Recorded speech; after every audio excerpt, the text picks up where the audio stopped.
Bonjour Claire.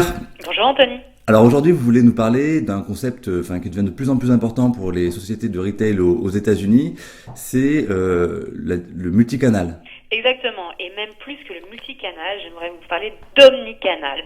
Qu'est-ce que veut dire ce gros mot barbare marketing? C'est tout simplement le fait que les entreprises doivent être présentes sur différents canaux de distribution, aussi bien en magasin, mais aussi sur le web et sur mobile. Et que pour un consommateur à l'heure actuelle, l'image de la marque et l'intensité de sa satisfaction n'est plus liée à aller simplement en magasin, après aller voir sur un site web, mais que tout est lié. Il faut un message cohérent et peu importe qu'il commence par aller en magasin puis acheter sur le web ou commencer à se renseigner sur son mobile pour acheter ensuite en magasin. En tout cas, il faut que l'expérience et la satisfaction soient cohérentes sur tous ces canaux de distribution. Et donc c'est ce qu'on appelle pour les entreprises une stratégie omnicanal. Il faut bien se rendre compte qu'à l'heure actuelle, 51% des acheteurs regardent leur téléphone mobile lorsqu'ils sont en magasin. Et que 50% des acheteurs en magasin ont eux aussi regardé le site web ou le site mobile d'une entreprise avant d'effectuer un achat en magasin. Et donc ça, c'est encore plus le cas aux États-Unis. On sait qu'ils sont toujours en avance un peu sur ces modes de distribution et sur la satisfaction client. Qui sait en tirer parti aujourd'hui? Qui est le pionnier de ça? Quel magasin? Une entreprise qui a extrêmement bien suggéré ces problématiques est Nordstrom.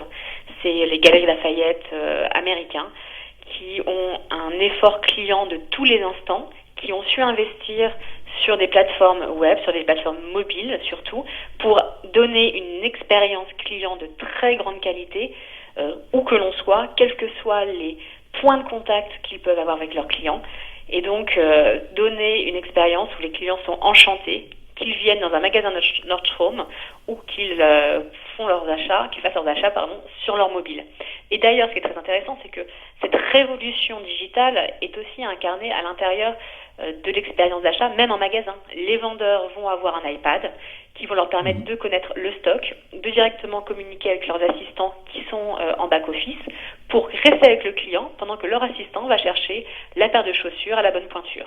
Donc ce qui est important, c'est de rester avec le client, de lui donner la meilleure expérience possible, le meilleur service possible pour toujours le satisfaire le plus possible. Et ça, en France, ça arrive petit à petit. Est-ce que les Galeries Lafayette, par exemple, prennent exemple et développent leur stratégie là-dessus, ou on le voit pas trop et on le voit surtout aux États-Unis? Alors, dans les grandes marques internationales, c'est déjà le cas. Si vous allez faire vos achats chez Louis Vuitton ou chez Burberry, vous remarquerez que le canal digital est déjà très intégré dans votre expérience d'achat.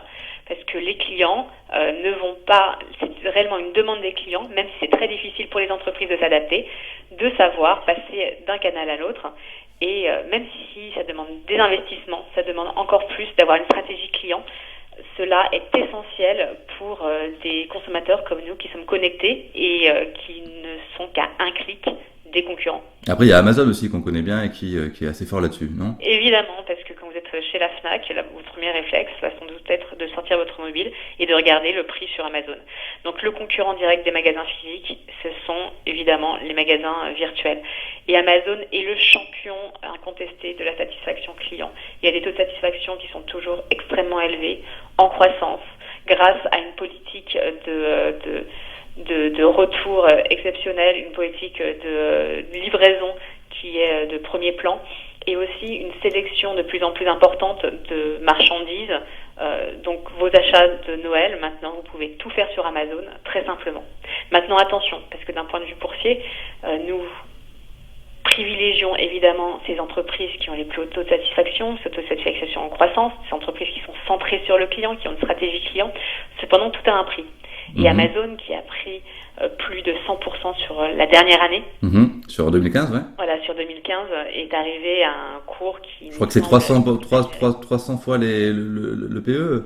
C'est Enfin, 3,5 fois le chiffre d'affaires. Et ça nous semble exagéré, parce que sur les marchés, il y a aussi un sentiment de marché, une perception de la part des acteurs qui nous semble un peu exagérée. Donc on a atteint nos objectifs de vente, on a vendu la ligne, et même si c'est la meilleure entreprise en termes de satisfaction client, nous sommes fidèles à notre process, et nous avons soldé cette très belle entreprise qu'est Amazon. Merci beaucoup Claire. Merci Anthony.